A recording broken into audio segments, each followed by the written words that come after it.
Hello everyone, praise the Lord Jeshu. I hope everyone is fine.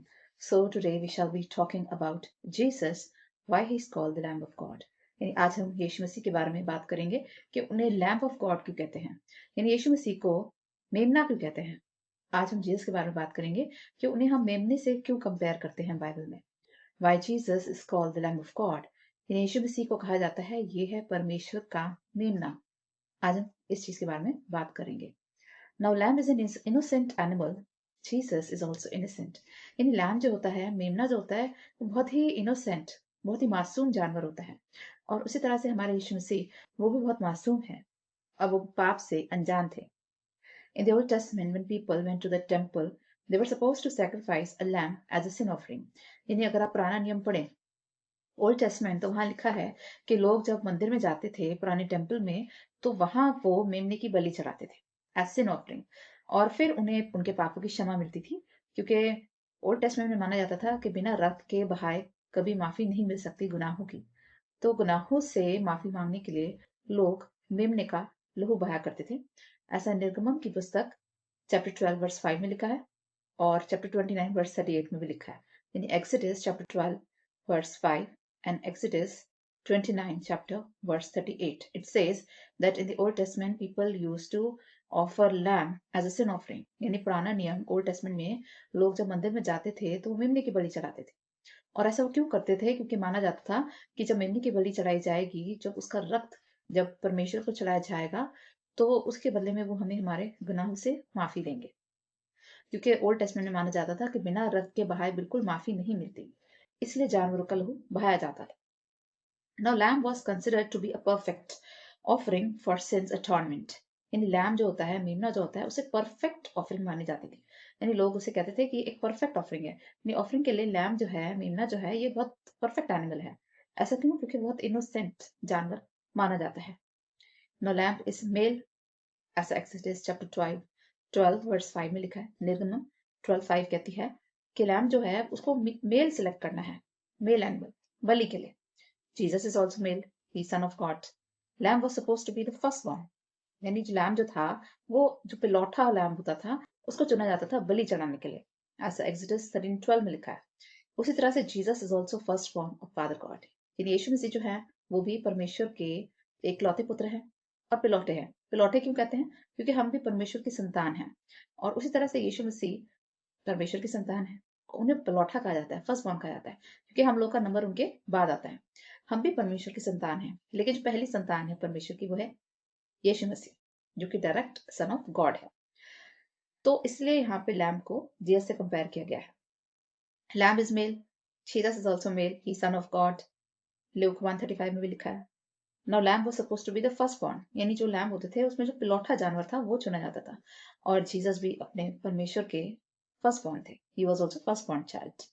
Jesus is the first born of all the creation, यानी creation जो है, जो पूरा का पूरा यूनिवर्स है, उसमें जितनी भी चीजें गॉड ने क्रिएट करी है, सबसे पहले यीशु मसीह आते हैं, इसलिए उन्हें फर्स्ट बॉर्न कहा जाता है। ऐसा कोलोसियंस की बुक चैप्टर 1 वर्स 15 में लिखा है that Jesus is the first born of all the creation.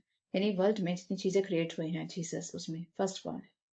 Lamb was supposed to be without blemish, spot or sickness.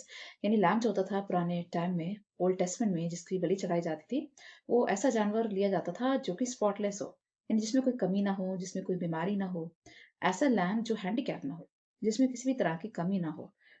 It was suppose to be without any blemish, any spot और any sickness, ऐसा Exodus chapter 12 verse 5 में कहा गया है कि जो भी lamb जो सिलेक्ट होता था ऑफरिंग के लिए, वो परफेक्ट होना चाहिए, उसमें कोई बीमारी नहीं होनी चाहिए, वो हैंडीकैप नहीं होना चाहिए।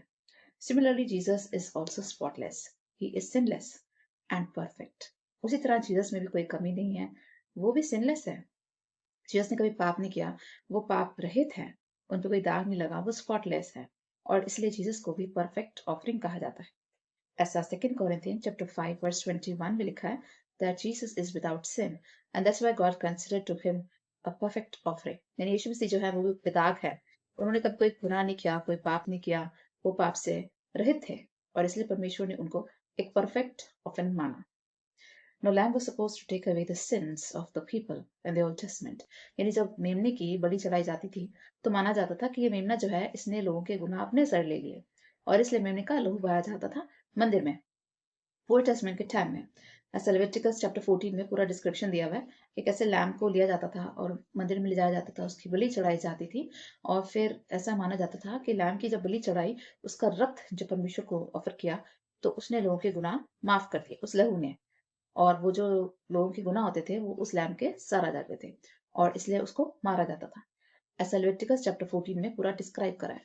Similarly Jesus also came to save us from our sins. और इस तरह से यीशु मसीह भी आए थे इस दुनिया में हमें हमारे पापों से छुटकारा दिलाने।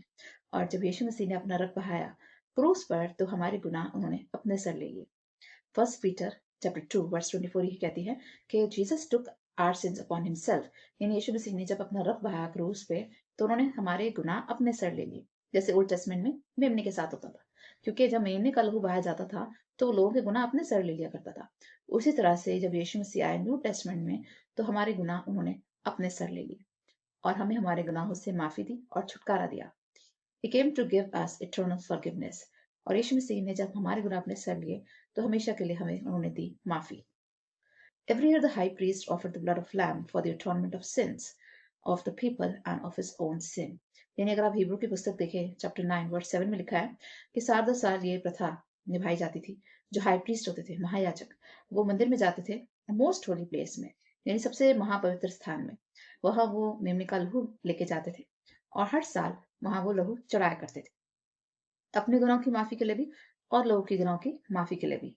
ऐसा ही Hebrews chapter 9 verse 25 में भी लिखा है that every year the high priest is to offer the blood of lamb for the forgiveness of the sins of people and also for the forgiveness of his own sins। यानी जो high priest महायाजक अपने गुनाहों की माफी के लिए और लोगों के गुनाहों की माफी के लिए जो लैम्ब होती थी, जो मेमना होता था, उसका रक्त चढ़ाता था हर साल। यानी 7-10 साल ये प्रथा रिपीट होती थी और एक साल के लिए लोगों के गुनाह माफ किए जाते थे। उसके बाद नेक्स्ट ईयर अगेन ये प्रथा रिपीट होती थी। Now the New Testament says Jesus offered himself once and for all to forgive us our sins। यानी जब यीशु मसीह आए नया नियम में तब उन्होंने अपनी बलि एक ही बार चढ़ाई। यीशु मसीह बार बार अपनी बलि नहीं चढ़ाएंगे, उन्होंने एक ही बार अपना रक्त लहू बहाया क्रूस पर और लोगों को गुनाहों से माफी दी। ऐसा Hebrews chapter 9 verse 14 और 15 में लिखा है। एंड Hebrews chapter 9 verses 25 से 27 में भी लिखा है कि यीशु मसीह बार बार बलिदान नहीं होंगे, उन्होंने एक ही बार अपना बलिदान दिया और हमेशा के लिए हमारे गुनाहों को माफ कर दिया।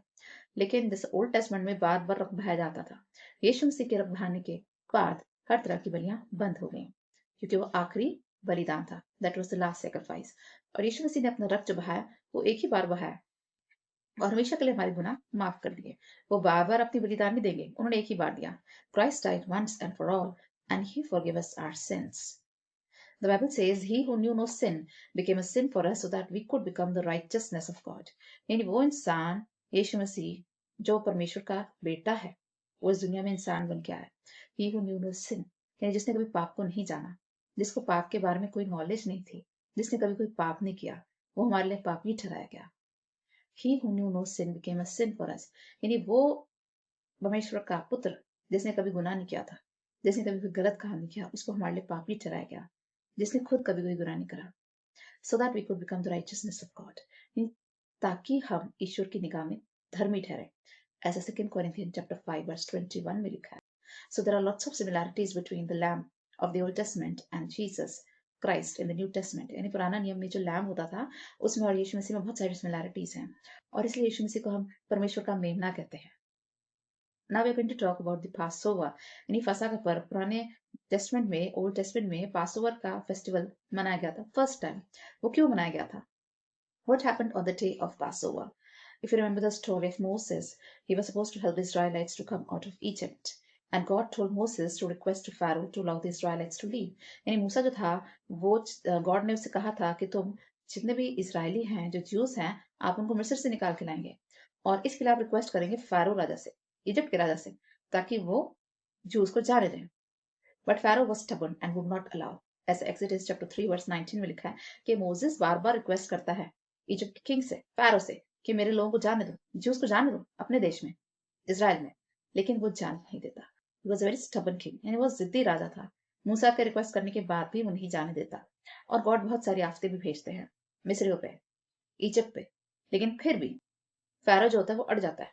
He became so stubborn he didn't allow the Jews to leave Egypt। यानी फारो जो होता है, राजा जो होता है इजिप्ट का, वो 9 आफतें जो आती हैं उसके बाद भी वो इतना स्टबन होता है, जिद्दी होता है कि वो ज्यूस को जाने नहीं देता इजिप्ट से। Many times Moses requested, but Pharaoh refused. Then in the end, God said, I will send my angel of death to pass over all the houses of Jews and Egypt.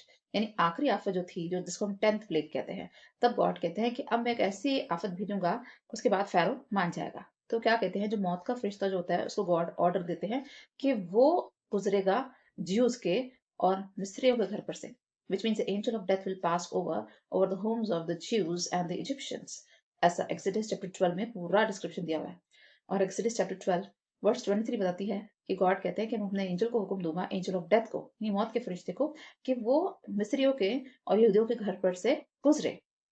And God told to the Jews that they will kill a lamb which is supposed to be perfect, firstborn, without defect, and apply the blood on their doorpost। और God ने फिर इसराइलियों से कहा, juice से, कि तुम एक लैम्ब को यानी एक मेमने को मारोगे जो कि परफेक्ट होना चाहिए, जिसमें कोई कमी नहीं होना चाहिए, जो बीमार नहीं होना चाहिए, जो हैंडीकैप नहीं होना चाहिए, जो पिलौठा होना चाहिए, फर्स्ट बॉर्न होना चाहिए, और जो मेल होना चाहिए। और एक लैम्ब ऐसा जो फर्स्ट बॉर्न हो, विदाउट एनी डिफेक्ट हो, जो मेल हो। आपने ऐसे लैम्ब को सिलेक्ट करना है और उसको मारना है, और उसका लहू जो है वो अपने दरवाजों की चौखटों पे लगाना है। एक्सोडस चैप्टर 12 वर्स 5 में लिखा है। यानी एक्सोडस अगर आप 12 चैप्टर पढ़े तो उसमें पूरा डिस्क्रिप्शन दिया हुआ है कि कैसे लोग उस लैम्ब को मारते हैं और उसका लहू लेके अपने दरवाजों पे लगाते हैं, डोर पोस्ट पे। The doors which carries the blood of the lamb will be spared and the firstborn will be spared। यानी जिन घरों पे मेमने का लहू होगा, गॉड बोलते हैं इसराइलियों को, वो घर बचाए जाएंगे और उनके पिलौठे बच जाएंगे। एक्सोडस 12:7 में लिखा है। And Exodus 12 chapter 13 verse में भी लिखा है, The doors which will not have the blood on the doorpost, their firstborn will be killed। और वो घर जिनकी चौखटों पे लैम्ब का ब्लड नहीं होगा, उनके पिलौठे मार दिए जाएंगे। वो कौन से घर थे? वो मिस्रियों के घर थे, वो इजिप्शियंस के घर थे, जितने भी ज्यूस थे, क्योंकि वो यहोवा गॉड को मानते थे।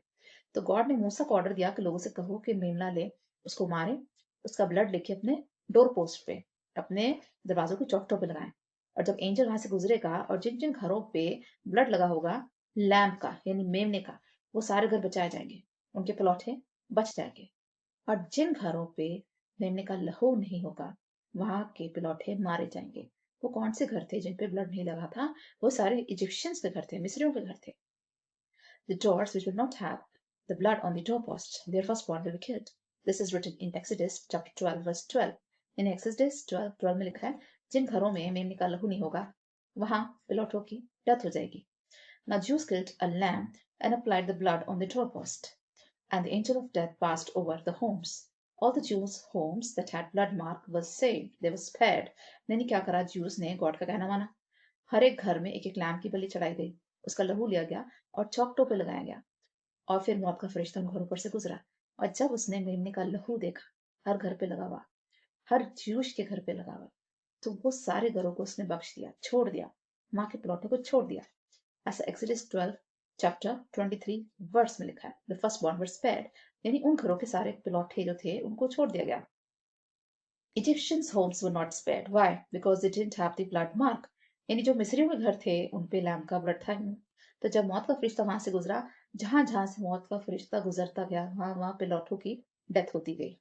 Exodus chapter 12 verse 29 से 30 में लिखा है, The firstborn were killed right from Pharaoh to the common Egyptian man।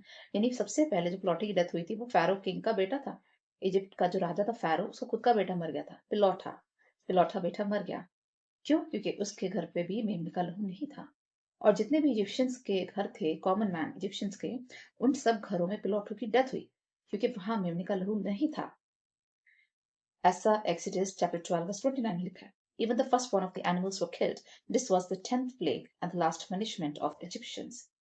Exodus 12:29 कहती है कि इवन के जो जानवर थे उनके भी पिलौठे मर गए थे। यानी किंग जो था फैरो, उसका पिलौठा मर गया। हर एक घर में जितने भी जो मेल चाइल्ड थे पिलौठे, वो सब मर गए। इवन एनिमल्स के जो फर्स्ट बॉर्न थे, जो पिलौठे थे, वो भी मर गए थे। एक्सोडस 12:29 में लिखा है, this was the 10th plague. यानी ये 10वीं आफत थी जो गॉड ने इजिप्ट पर भेजी। Now when Pharaoh saw the death of his own son, he realized the power of God. जब फैरो ने देखा कि उसके पिलौठे की डेथ हो गई, उसके बेटे की डेथ हो गई, तब वो गमगीन हो गया, वो रोने लग गया। He cried and he realized that the God of Jews is very powerful। फिर उसको यकीन हुआ कि जो ज्यूज हैं, जो यहूदी है, उनका जो खुदा है, यहोवा फादर, वो कितने ताकतवर है, कितने पावरफुल है, और वो उनसे कितने दिनों से रिक्वेस्ट कर रहे हैं, कहना चाह रहे हैं कि मेरे लोगों को जाने दो। तब वो रियलाइज करता है, and he allowed the Jews to leave the Egypt, और फिर वो मूसा को ऑर्डर देता है कि अपने लोगों को लेके यहाँ से निकल जाओ। ऐसा एक्सोडस चैप्टर 12 वर्स 31 32 में लिखा है that he told Moses to take all the Jews away from Egypt. So who was God pointing towards in this incident of Passover? यानी ये जो पासओवर का जो पूरा वाक्य है, इस सब से गॉड यानी खुदा बाप किसकी तरफ इशारा कर रहे थे? Now remember, the Jews were told to eat the meat of the lamb in haste, with staff in their hands, with sandals on their feet, and with their waist tied.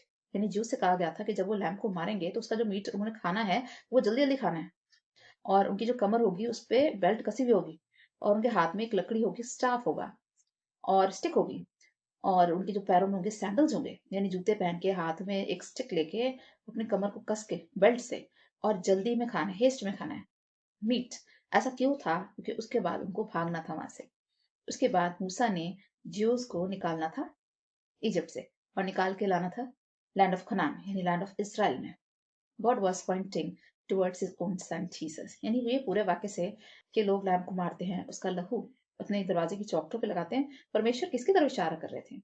परमेश्वर इशारा कर रहे थे यीशु मसीह अपने बेटे की तरफ। God was pointing towards his own son, Jesus, who was to sacrifice his own blood. यानी कुछ सालों के बाद यीशु मसीह ने इस दुनिया में जन्म लेना था, अपना बलिदान देना था, अपना रक्त बहाना था। परमेश्वर अपने बेटे यीशु की तरफ इशारा कर रहे थे।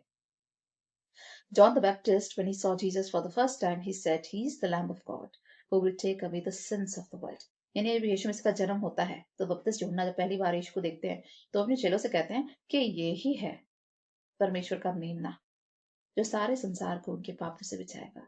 विच मीन्स एक वो मेमना था एक्सोडस में, निर्गमन में, जिसका रक्त लगाया गया था घरों पे, चौखटों पे, और तब लोगों की जान बची थी। और एक ये मेमना था यीशु मसीह, जो आने वाला था, जिसके बारे में बपतिस्मा यूहन्ना कहता है कि ये परमेश्वर का मेमना है जो हमें हमारे पापों से बचाएगा।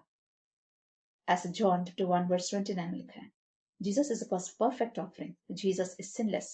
God poured the sins of humanity on him so that we could be spared. यानी परमेश्वर ने यीशु मसीह को चुना क्योंकि वो परफेक्ट ऑफरिंग थे। यीशु मसीह ने कभी कोई गुनाह नहीं किया था, कोई सिन नहीं करा था, वो ईश्वर के पिलौठे थे, और गॉड ने सारे दुनिया के जो सिन थे वो यीशु मसीह पर लाद दिए, और यीशु मसीह को पापी ठहराया गया, और उन्हें हमारे सारे गुनाह अपने ऊपर लिए, और हमें हमेशा के लिए हमारे गुनाहों से बचाया, और हमारे जीवन को नरक में जाने से बचाया।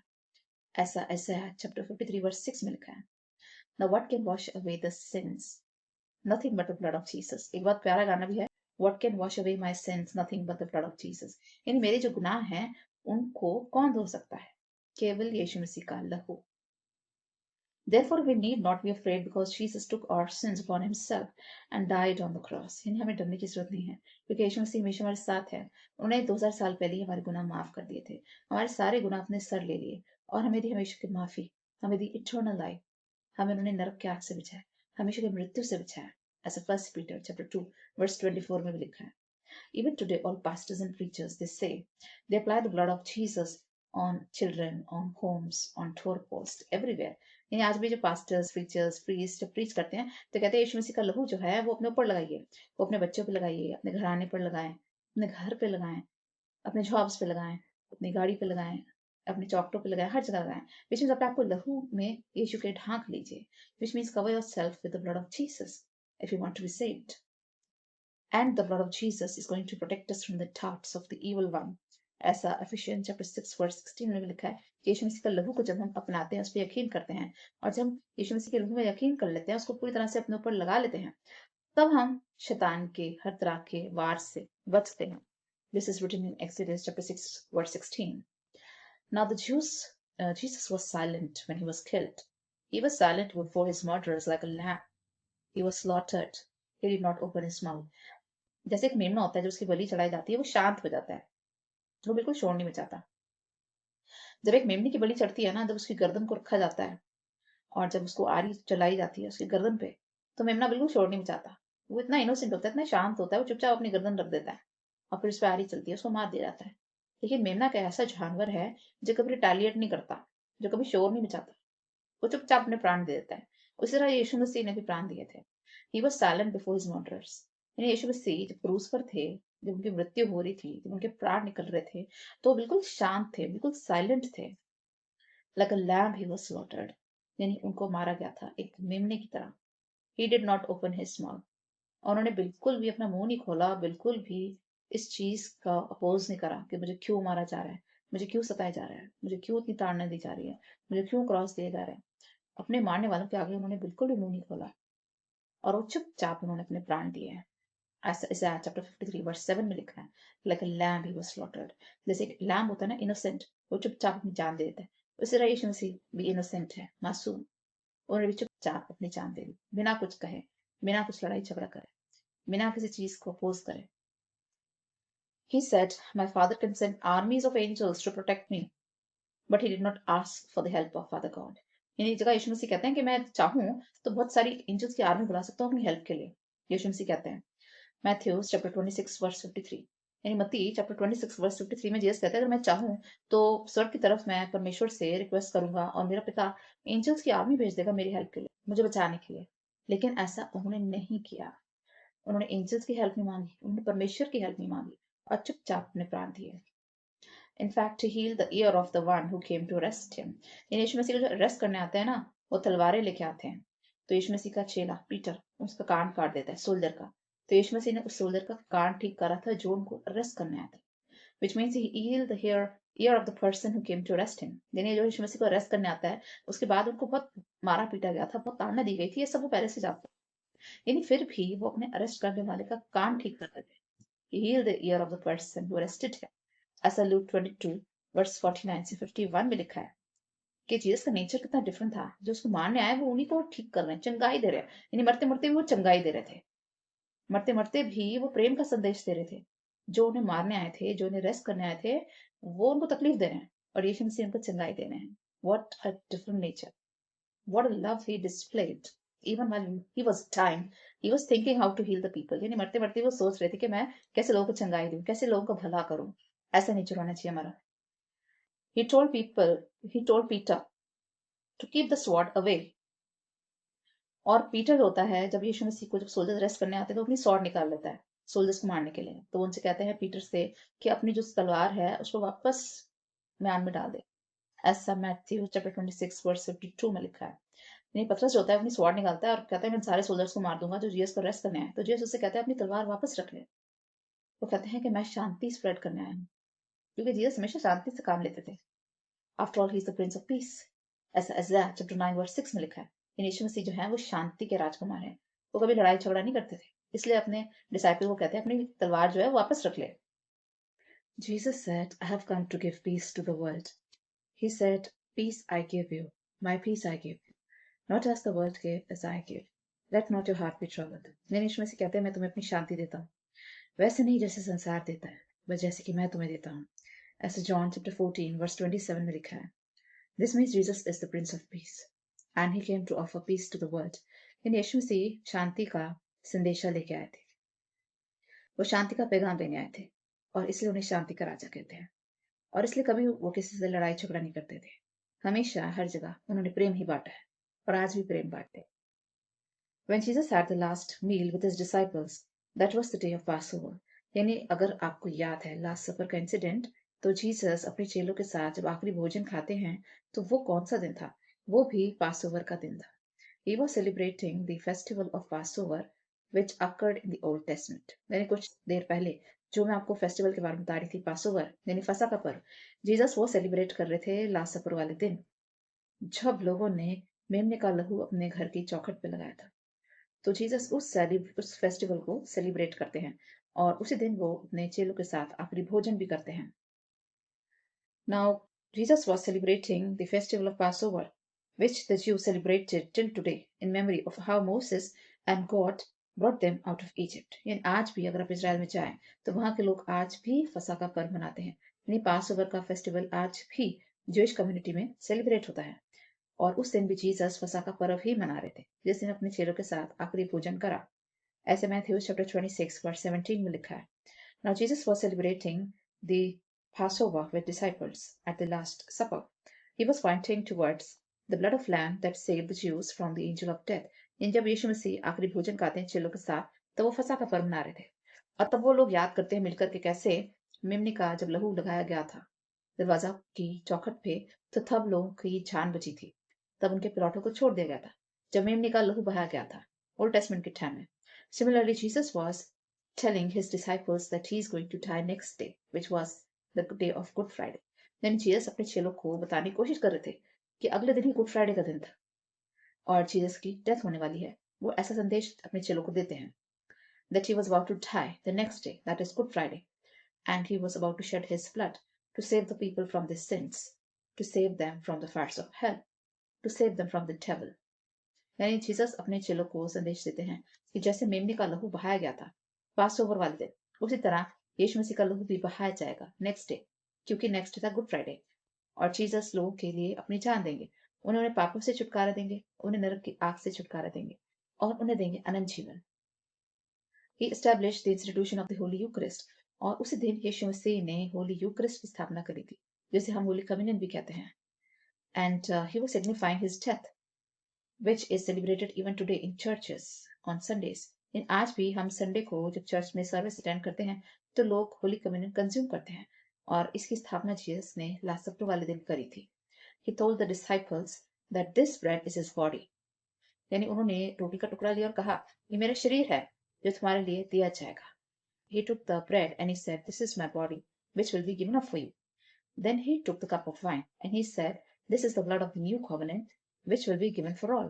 इन यीशु मसीह उसके बाद प्याला लेते हैं दाखरस का, और वो कहते हैं, ये मेरा रक्त है जो तुम्हारे लिए बहाया जाएगा और समस्त मानव को उनके पापों से छुटकारा दिया जाएगा। ये पूरी प्रथा वो निभाते हैं। ऐसे मैथ्यू चैप्टर 26 में लिखा है वर्सेस 26 से 29 में। Now Jesus in the end said do this in memory of me. यीशु मसीह अपने चेलों से कहते हैं कि जब जब आप मिला करेंगे मेरी याद में इसे क्या करना। Every time we go to the church, we eat the Holy Eucharist, which is the Holy Communion, remembering how the Lamb, that is Jesus, died for us. यानी जब जब हम संडे को चर्च में जाते हैं, हमें होली कम्युनियन मिलता है, हमें ब्रेड मिलती है, वेफर मिलता है, जो हम कंज्यूम करते हैं वाइन के साथ, और हम याद करते हैं कैसे यीशु मसीह ने अपना रक्त बहाया और कैसे अपना शरीर उन्होंने क्रूस पर कुर्बान किया और हमें हमारे पापों से छुटकारा दिलाया। Jesus is the King of Kings. He is the Lord of Lords. He is the Lord of Glory. यानी यीशु मसीह को हम कहते हैं राजों का राजा, प्रभु का प्रभु। वो महिमा से भरा हुआ प्रभु है। He sacrificed himself on the cross, became so humble, like a servant. यानी बाइबल बताती है जीसस स्वर्ग में परमेश्वर के पुत्र की तरह रहते थे, वो किंग की तरह रहते थे। वो पृथ्वी पर आए मामूली इंसान बन के और अपने आप को हलीम कर लिया, बिल्कुल नीचे स्तर पे ले गए, सबसे निचले स्तर पे ले गए और अपने आप को बिल्कुल हम्बल कर दिया एक सर्वेंट की तरह, यानी जैसे दास होता है उसकी तरह अपने आप को हम्बल कर दिया। And so God exalted his name and we too exalt his name. और क्योंकि जीसस ने अपने आप को इतना झुका दिया, सबसे ज्यादा निचले स्तर पे ले गए और अपने आप को एक हम्बल की तरह, एक दास की तरह ट्रीट करा और क्रूस पर अपना बलिदान दिया, ऐसा फिलिपियंस चैप्टर 2 वर्सेस 6 से 9 में लिखा है। और क्योंकि यीशु मसीह ने अपने आप को बिल्कुल झुका दिया था, इतना हम्बल करा, तो परमेश्वर ने उनका नाम सबसे ऊंचा कर दिया, ऐसा फिलिपियंस चैप्टर 2 वर्सेस 6 से 9 में लिखा है। His name is above all names in heaven, in earth, even below the earth. ये परमेश्वर ने कहा कि यीशु का नाम जो है वो सबसे ऊपर है। ऐसा नाम है, वो स्वर्ग में जितने नाम है, पृथ्वी पर जितने नाम है, पृथ्वी के नीचे जितने नाम है, उन सब में यीशु का नाम सबसे श्रेष्ठ है। His name is above every name that is in heaven, in earth, below the earth. यानी पृथ्वी पे स्वर्ग में जितने नाम है, पृथ्वी पर जितने नाम है, पृथ्वी के नीचे जितने नाम है, उन सबसे श्रेष्ठ नाम यीशु मसीह का है। और ऐसा उनको श्रेष्ठ नाम उनका क्यों कर दिया गया? क्योंकि उन्होंने परमेश्वर की आज्ञा को माना और प्रभु का बेटा होते हुए भी अपना शरीर और लहू हमारे लिए बलिदान किया। He is Jesus, He is Lord, He is our Savior, He is Messiah, He is the Lamb of God. यानी यीशु मसीह ही परमेश्वर का मेमना है, जिसके बारे में हमने ओल्ड टेस्टमेंट में बात करी थी। वो मेमना पॉइंट आउट कर रहा था जीसस की तरफ। He is the Lamb also and He is the Shepherd also. यानी वो मेमना भी है, वो चरवाहा भी है। बाइबल में यीशु मसीह को अच्छा चरवाहा कहा गया। He is the great God. He is the son of great I am. यानी यीशु मसीह जो है वो परमेश्वर के बेटे हैं। Now Jesus selected the day of Passover to have the last meal with his disciples, just to tell them that they, along with the humanity, will be saved forever. यीशु मसीह ने Passover का दिन क्यों सिलेक्ट किया अपने आखिरी भोजन खाने के लिए? क्योंकि वो चेलों को संदेश दे रहे थे कि कुछ ही देर के बाद उनकी मृत्यु होगी और वो अपने चेलों को भी बचाएंगे और समस्त मानव जाति को भी बचाएंगे नरक की आग से और देंगे अनंत जीवन। Just as the blood of lamb saved the Jews from the angel of death, यानी जैसे कि उस लैम ने पासोवर वाले दिन सारे ज्यूज को बचाया था मौत के फरिश्ते से। उनकी जानें बच गई थी, उनके प्लॉटे बच गए थे। ज्यूस के घर में किसी की डेथ नहीं हुई थी, सबकी जान बच गई थी। जैसे उस दिन मेमने के लहू ने यहूदियों को बचाया मौत के फरिश्ते से। Similarly, their first one was saved, Similarly, in the same way, Jesus saved us from eternal death. यीशु मसीह ने अपनी जान देके हमें बचाया नरक की आग से, हमें बचाया हमेशा की मृत्यु से जो कि नरक में है। Jesus saved us from eternal death, that is hell. He brought us into eternal life. यानी नरक से निकाल कर यीशु मसीह हमें कहाँ लिया है? स्वर्ग में। क्योंकि हम सब पापी हैं, हम सब नरक में जाने के हकदार थे। यीशु मसीह ने हमें नरक से निकाला है और हमें दिया अनंत जीवन, हमें दिया है स्वर्गीय जीवन। He made us entitled to eternal life, which is in heaven, our life with Christ. यानी जैसे मौत का फरिश्ता जब घरों पर से जाता है तो यहूदियों की जान बच जाती है, उनको मृत्यु से बचाया गया था क्योंकि जब मेमना के लहू बहा, उसी तरह यीशु मसीह जब आए उन्होंने अपना रक्त बहा के हमें हमेशा की मृत्यु से बचा लिया और हमें ले आए अनंत जीवन में। हमारा क्या फर्ज बनता है कि यीशु मसीह के बलिदान की रिस्पेक्ट करें, उनके लहू को वो इज्जत दें जो वो डिजर्व करते हैं। We need to respect the blood of Jesus. We need to respect the sacrifice of Jesus. And we must never forget the sacrifice he did to save us from the fires of hell. यानी हमें कभी भूलना नहीं चाहिए कि यीशु मसीह ने अपना कीमती रक्त बहाया, अपना शरीर बलिदान किया और हमें हमेशा के लिए नरक की आग से बचाया।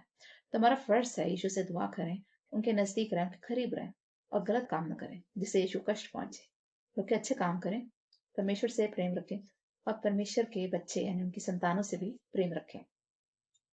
I would like to pray for all of you. Heavenly Father, we come before you with our prayers. Father God, we thank you so much for this beautiful message that you shared with us today, that Jesus is the Lamb of God. Father God, we thank you so much for sending your Son in this world, for he is the Lamb of God who takes away our sins. Thank you, Jesus, for coming in this world in the form of a lamb. You sacrificed your life for us. You shed your holy blood for us, and you gave us eternal forgiveness forever. You saved us from the fires of hell, and you gave us the gift of eternal life.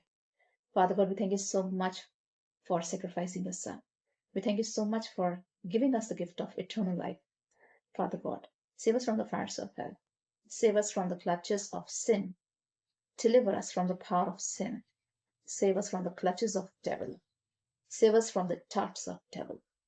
Father God, save us from all temptations, from all the hurdles that we face in our lives. Save us from all the temptations that we face every day. Father God, we pray for all the viewers who are watching this video. We apply holy blood to all the viewers, to their homes. We apply your blood on all children, on the elders, on the senior citizens. We apply your blood on their jobs, on their finances. We apply your blood on their homes, on the vehicles, so they are always protected from the evil one. Father God, help us to stay more close to you. Help us to pray, to read scriptures.